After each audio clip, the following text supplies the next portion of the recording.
Good evening class 10th। आज जो आपका टॉपिक है जो मुझे आगे बताना है उसमें सबसे पहले आता है आपका वेबसाइट के बारे में। ठीक है। तो कल जो मैंने वीडियो बनाया था उसमें वॉइस तो क्लियर थी, लेकिन जो भी कंटेंट था वो उतना क्लियर आप लोगों को नहीं दिख रहा था।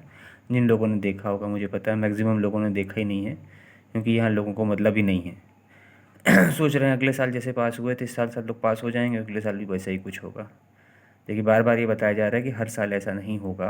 वो तो सिचुएशनल था कि एग्ज़ाम नहीं हुआ, इसका मतलब ये थोड़ी ना है कि आने वाले टाइम में कि जब आप लोग टेंथ में जब टेंथ के बोर्ड का टाइम आएगा तो कैसा उस समय भी एग्ज़ाम नहीं होगा। तो जो लोग ऐसा सोच के बैठे हैं वो उनकी अपनी सोच है, उसमें कुछ किया नहीं जा सकता। टीचर्स का काम है पढ़ाना, वो तो पढ़ाएंगे ही, चाहे एक बच्चा वीडियो देखे चाहे एक भी बच्चा वीडियो ना देखे। वो तो हमारी ड्यूटी है कि वो वीडियो आपको प्रोवाइड कराना। उसके लिए कितनी कितनी दिक्कतों से वीडियो बनता है वो आप लोग ना कभी समझ सकते हैं ना कभी समझ पाएंगे। क्योंकि क्लास में पढ़ाना बहुत आसान है, लेकिन वीडियो बनाना बहुत मुश्किल है। बहुत बार स्टैंड नहीं होता है, बहुत बार चीज़ें नहीं होती कि वीडियो बना सकें। और सबसे मेन चीज़ कि देखने वाले वीडियो को ही नहीं देखते हैं। और ये मेरे सब्जेक्ट के साथ ही नहीं, सभी सब्जेक्ट के साथ होता है कि आप लोग देखना ही नहीं चाहते, बस रिटर्न वर्क दे दो तो हो जाएगा। लेकिन अभी टीचर वीडियो भेजना बंद कर दे तो भी तो तुरंत प्रिंसिपल मैम के पास फ़ोन पहुंच जाएगा कि वीडियो नहीं आ रहा है, चाहे देखे देखे कोई ना। मैंने वीडियो खराब मेरे मुझे खुद पता है वीडियो साफ़ नहीं बनाता है, लेकिन किसी ने कंप्लेन नहीं की। क्यों? क्योंकि मैक्सिमम लोगों ने देखा ही नहीं, तो कंप्लेन क्या करेंगे? तो वो तो पता चल जाता है ना।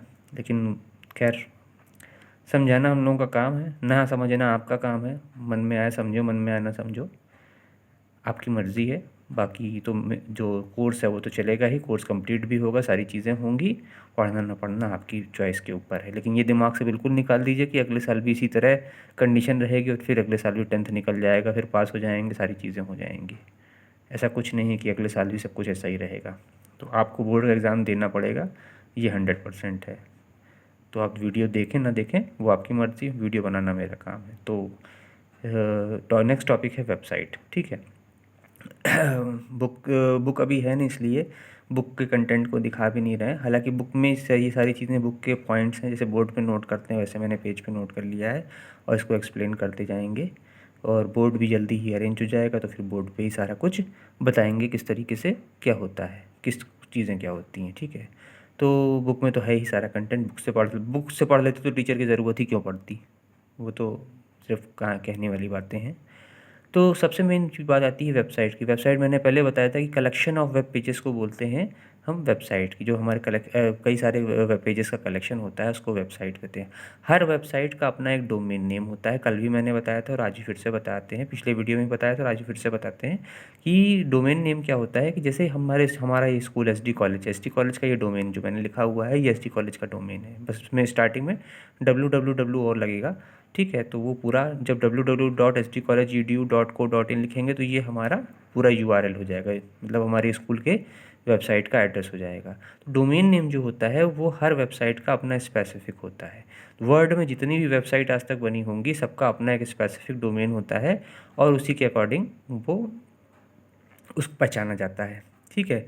दुनिया में एस डी कॉलेज नाम के बहुत सारे कॉलेजेस होंगे। ठीक है। और भी हो सकते हैं एस डी कॉलेज, इंडिया में ही बहुत सारे एस डी कॉलेज नाम के कॉलेज होंगे, लेकिन सबका डोमेन भी अलग अलग होगा। इसी तरह देखो हमारा S D college exact S D college नाम से ये डोमेन नहीं है, थोड़ा सा इसमें चेंज है। क्योंकि हो सकता है कि एग्जैक्ट एस डी कॉलेज नाम से किसी और ने ये डोमेन पहले से परचेज़ कर लिया हो। ठीक है। इस वजह से ये डोमेन स्कूल को ना मिल पाया हो। तो डोमेन मिलते जुलते हो सकते हैं, लेकिन एक सिमिलर एक जैसा बिल्कुल हो ही नहीं सकता, इम्पॉसिबल सी बात है। तो डोमेन नेम हमेशा अलग होता है। और ये साथ लास्ट में जो .co.in लगी इसको बोलते हैं डोमेन एक्सटेंशन। ठीक है। ये .com .co.in या इस तरह के जो भी होते हैं इनको डोमेन एक्सटेंशन बोलते हैं। इनके बारे में बताएंगे। हर उसका अपना स्पेसिफिक होता है। .in तो इंडिया के कुछ कंट्री वाइज भी होता है और कुछ मतलब बिहेवियर वाइज भी होता है। जैसे कॉम है तो कमर्शियल है। ठीक है। edu है तो एजुकेशनल है, इस तरह से भी होते हैं। ये कोई ज़रूरी नहीं है मतलब कि हमारा स्कूल एजुकेशनल इंस्टीट्यूट है तो edu ही लगे, ऐसा कोई ज़रूरी नहीं है। कुछ भी मतलब हो सकता है, इस तरह का भी हो सकता है। कोई कॉम भी बहुत ऐसी वेबसाइट्स होंगी, स्कूल की ही वेबसाइट होंगी जिनमें कॉम लगा होगा। होंगी, बहुत सारे स्कूल्स की होंगी। तो ये पॉसिबिलिटी होती है, ऐसा कोई वो मतलब कंपल्सन नहीं होता है। ठीक है। डोमेन नेम से मतलब होता है उस वेबसाइट के एड्रेस से, और हर वेबसाइट का अपना जो डोमेन होता है वो स्पेसिफिक होता है। स्पेसिफिक मतलब वो उसी का होगा। वर्ल्ड में, दुनिया में जितनी भी करोड़ों लाखों अरबों जितनी भी वेबसाइट होंगी, सबका अपना अपना डोमेन होता है, वो बिल्कुल भी अलग होता है। कल मैंने फेसबुक की कहानी बताई भी थी आप लोगों को वीडियो में। कल मैंने कहा मतलब कि उस पिछले वाले वीडियो में मैंने बताई थी कि फेसबुक की क्या कहानी है, कि फेसबुक का बताया था, किसका बताया, फेसबुक का ही बताया था कि फेसबुक का डोमेन पहले किसी और के पास था, बाद में उसको मिलने में उसने करोड़ों रुपए में वो डोमेन बिका। ठीक है, मतलब जिनको जो फेसबुक के ओनर है उनको उसी नाम से डोमेन चाहिए था, facebook.com, लेकिन वो facebook.com नाम का जो डोमेन था वो किसी और के पास रजिस्टर्ड था, तो उसने मतलब लाखों करोड़ों रुपए में उसको बेचा था। एग्जैक्ट अमाउंट नहीं पता, लेकिन बहुत बड़ा अमाउंट था। ठीक है, फिर बात आती है हमारी वेब पेजेस की। वेब पेजेस का मतलब होता है जो पेजेस हम लोग देखते हैं, चाहे हम मोबाइल पे देख रहे हैं, चाहे हम नेट पे देख रहे हैं, कहीं पर भी देख रहे हैं, जो भी हम पेजेस देख रहे हैं उनको हम बोलते हैं वेब पेजेस। जो भी वेबसाइट में जो भी हमें पेजेस दिखाई देते हैं उन सबको वेब पेजेस बोलते हैं। सारे के सारे वेब पेजेस जो हैं वो हमारे HTML में, हाइपरटेक्स्ट मार्कअप लैंग्वेज में डिज़ाइन होते हैं। HTML तो आप लोग आगे पढ़ेंगे ही। फिर 2-3 पॉइंट्स इसमें दिए हुए हैं जो मेन पॉइंट, जैसे हाइपर टेक्स्ट है, हाइपर लिंक है, सोर्स कोड है। हाइपर टेक्स्ट का मतलब है कि वही जो मतलब जो टेक्स्ट है हमारा है उसको हाइपर टेक्स्ट बोलते हैं। उसको एक नाम दिया गया है क्योंकि वो इस तरह का उसका बिहेवियर होता है कि वो मतलब समझो एक तरह से वो ट्रैवल करता है। मतलब वो वेबसाइट कहीं बनकर स्टोर है और जब हम उसे एक्सेस करते हैं तो वो वहाँ पर उस सिस्टम पर जाकर ओपन हो जाती है, इसीलिए इसका नाम है हाइपर टेक्स्ट।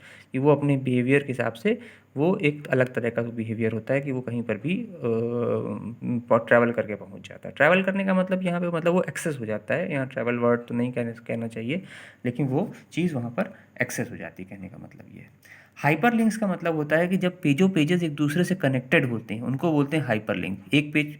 जब हम वेबसाइट ओपन करते हैं तो हमको सिंगल टाइम पर एक ही पेज वहाँ पर दिखाई देता है। जब हम उसे क्लिक करते हैं तो दूसरा पेज ओपन हो जाता है। तो ये एक पेज से दूसरे पेज पे जो जाते हैं, जो एक बार क्लिक कर रहे हैं एक पेज ओपन हो रहा है, दूसरी बार क्लिक कर रहे हैं दूसरा पेज ओपन हो पा रहा है, इसी को बोलते हैं हाइपर लिंकिंग। एक बार क्लिक किया एक पेज ओपन हुआ, दूसरी बार क्लिक दूसरा पेज ओपन हो गया, इसी प्रोसेस को हाइपर लिंकिंग कहते हैं। भाई जो भी वेबसाइट्स होती हैं उसमें बहुत सारे पेजेस होते हैं, लेकिन एक टाइम पर हमको एक ही पेज दिखेगा, बाकी के पेजेस हिडन रहते हैं। तो जब हम उस पर क्लिक करते हैं तो वो पेज हमें दिख जाता है, फिर अंदर और कहीं क्लिक करेंगे तो दूसरा पेज ओपन हो। तो वो सारे पेज एक दूसरे से हाइपर लिंक है, मतलब वो जुड़े हुए हैं, वो एक दूसरे से इस तरह से जोड़ दिए गए हैं कोडिंग की हेल्प से, या जो भी कह लो, जो जिस भी चीज़ की हेल्प से, कि वो जब हम एक क्लिक करेंगे तो वो अपने आप से ओपन हो जाएंगे। ठीक है, ये फैसिलिटीज़ और भी डॉक्यूमेंट्स में अवेलेबल होती हैं। वर्ड में भी, MS वर्ड में भी आप हाइपर लिंकिंग कर सकते हैं। बताया भी था, बहुत सारा आप लोगों को याद नहीं होगा, सालों मतलब मैं काफ़ी टाइम हो गया जब भी MS वर्ड के बारे में बताया था, उसमें हाइपर लिंक का भी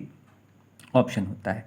ठीक है, तो ये हाइपर लिंकिंग का मतलब यही होता है, एक पेज से दूसरे पेज को कनेक्ट करना। जब हम एक पेज से दूसरे पेज को कनेक्ट करते हैं, इसी को हम बोलते हैं हाइपर लिंक।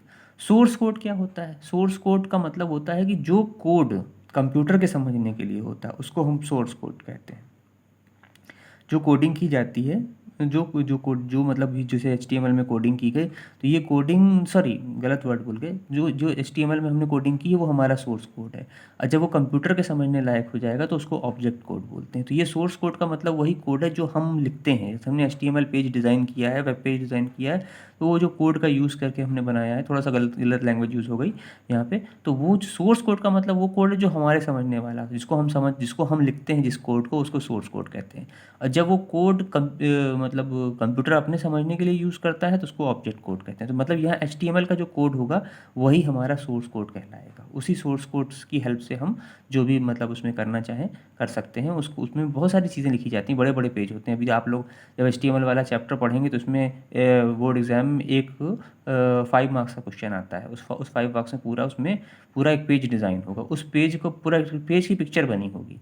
अब उस पिक्चर को देखकर हमको पूरा कोड लिखना पड़ता है। ठीक है, देख तू अभी हम बोल रहे हैं तो आपको समझने में मुश्किल लगेगा कि अरे कैसे लिख पाएंगे, लेकिन वो प्रैक्टिस कराई जाती है, फिर लिखने लगते हैं। मैक्सिमम बच्चे लिख ले जाते हैं, कोई मुश्किल नहीं होता है, क्योंकि उसमें बहुत सारी चीज़ें एक फिक्स्ड होती हैं। उसमें स्टार्टिंग स्टार्टिंग वाले कोड और एंड वाले कोड बिल्कुल फिक्स होते हैं, बस जहाँ जहाँ जो जिसकी ज़रूरत होती है उसके हिसाब से उसको थोड़ा थोड़ा दिमाग लगाकर अपने हिसाब से कोड लिखना होता है। बहुत ईजी होता है, डिफिकल्ट नहीं होता, और वो कराया ही जाएगा क्योंकि वो आता ही आता है। मैंने पहले बताया था कि 50 मार्क्स का एग्जाम है तो उसमें 25 मार्क्स का तो आपका HTML के ही 4 चैप्टर होते हैं, तो उससे ही आता है, जिसमें 5 मार्क्स का वो एक क्वेश्चन होता है। और भी छोटे छोटे क्वेश्चन होंगे, लेकिन वो एक क्वेश्चन तो बड़ा सा क्वेश्चन होता है जिसमें वो HTML कोड लिखना होता है।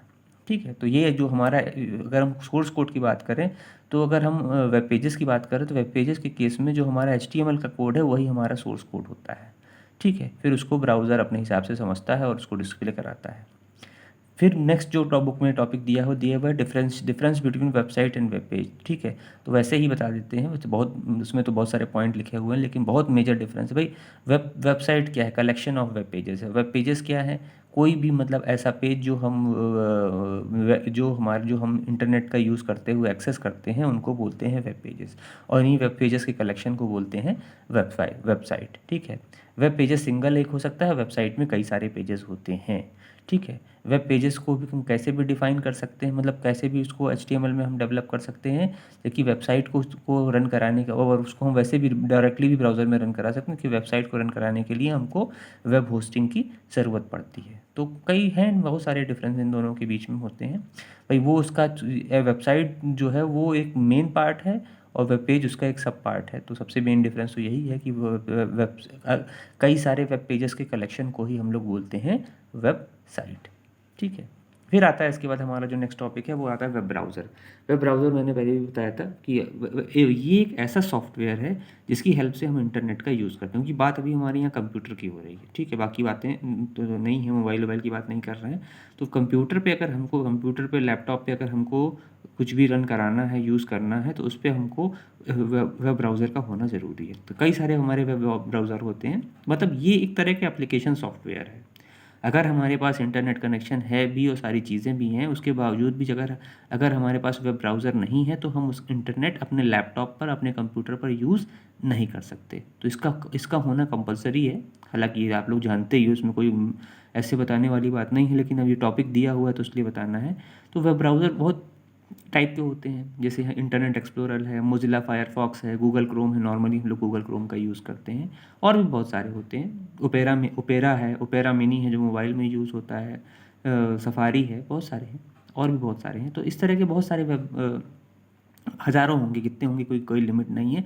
जो कुछ अच्छे टाइप के हैं बस वही यूज़ किए जाते हैं। नॉर्मली लोग पहले के टाइम पे जब गूगल क्रोम नहीं हुआ करता था तो इंटरनेट एक्सप्लोरर का ही यूज़ करते थे। बहुत साल मैंने यूज़ किया है, जब भी पहले नेट यूज़ करते थे तो उसी का यूज़ करते थे। अब गूगल क्रोम और मोजिला फायरफॉक्स जैसे एडवांस ब्राउज़र्स आ गए तो धीरे धीरे इंटरनेट एक्सप्लोरर का यूज़ खत्म हो गया, क्योंकि इंटरनेट एक्सप्लोरर जो है ना वो बाय डिफ़ॉल्ट विंडोज़ के साथ मिलता ही मिलता है। अगर हमारे पास कोई वेब ब्राउज़र नहीं है, हमारा कंप्यूटर मतलब हमारे कंप्यूटर में विंडोज़ 7, विंडोज़ 8 या विंडोज़ 10 कोई भी विंडोज़ है, तो उसमें इंटरनेट एक्सप्लोरर तो साथ में रहता ही रहता है, उसको हम बाय डिफ़ॉल्ट यूज़ कर सकते हैं। बाकी तो उसको बाकी जो भी है तो वो डाउनलोड करके यूज़ होगा। कोई भी हमें यूज़ करना है, गूगल क्रोम वगैरह में यूज़ करना है तो हमें डाउनलोड करना पड़ेगा, या और कोई वेब ब्राउज़र यूज़ करना है तो डाउनलोड करना पड़ेगा। ठीक है, तो ये एक सॉफ्टवेयर है। वेब ब्राउज़र और कुछ नहीं है, एक एप्लीकेशन सॉफ्टवेयर है जिसके थ्रू हम इंटरनेट का यूज़ करते हैं। देखो बात यहाँ पर कंप्यूटर से ही रिलेटेड हो रही है।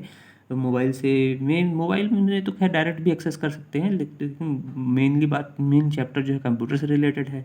जो भी हम उसमें चीज़ें बताते हैं कंप्यूटर से ही रिलेट करके बताते हैं, तो इसलिए हम यहाँ मोबाइल का उतना रेफरेंस नहीं दे सकते कि हाँ मोबाइल में हम ऐसे करते हैं या वैसे करते हैं। वो तो आप लोगों को पता ही है, सब लोग यूज़ करते हैं मोबाइल, तो वो सारा आप लोग जानते ही हो किस तरीके से उसको यूज़ करके हम लोग चीज़ें करते हैं। तो ये कुछ हमारे कॉमन टाइप के वेब ब्राउज़र होते हैं।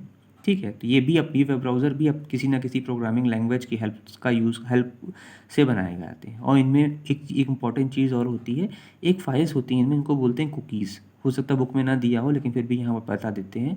कुकीज़ का मतलब क्या होता है कि देखो, कुकीज़ एक तरह की ऐसी फाइल होती है जिसे हम लोग सर्च हिस्ट्री एक तरह से हमारी क्रिएट होती है।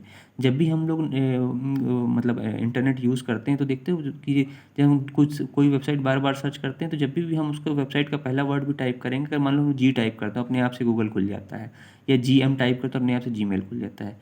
तो होता क्या है ना कि वो अपने आप से इसलिए खुल जाता है क्योंकि उसके पास ऐसा नहीं कि ब्राउज़र के पास कोई दिमाग है।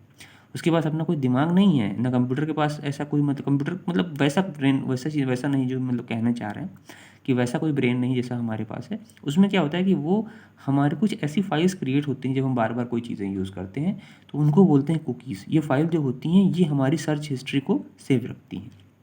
और जैसे हम लोग पासवर्ड सेव करना चाहें सेव कर देते हैं, यूज़र आईडी सेव करना चाहें सेव कर देते हैं। भाई जो लोग पर्सनली यूज़ कर रहे हैं तो सारी चीज़ें सेव कर देते हैं उस पे। तो ये सब उन्हीं कुकीज़ में जाकर सेव हो जाती हैं। तो ये ब्राउज़र के कोई भी वेब ब्राउज़र होता है उनमें ये कुकीज़ क्रिएट होती हैं। ये एक टाइप की फाइल्स होती हैं। तो जो हमारी सर्च हिस्ट्री या हमारी जो भी इस तरह की चीज़ें हैं उनको वो सेव करके रखती हैं, जिससे कि हम जब भी देखना चाहें देख सकते हैं।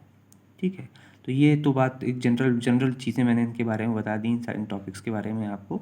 और जो थोड़ा टॉपिक और ये बचा है, लगभग तो 2-4 पॉइंट 10 पॉइंट और बचे होंगे, मतलब 1-2 वीडियो के अंदर 1-2 वीडियो के बाद ये टॉपिक आपका ख़त्म हो जाता है, ये चैप्टर जो है। तो इसमें मतलब इंटरनेट से रिलेटेड ही सारा कुछ है और थोड़ा थोड़ा डिटेल में है, थोड़ा थोड़ा चीज़ें उतनी डिटेल में नहीं दी हुई हैं। तो थोड़ा मुझे लगता है कि लगभग आपको चीज़ें समझ में आ रही होंगी अगर आप लोग देखते हैं इन वीडियोज़ को।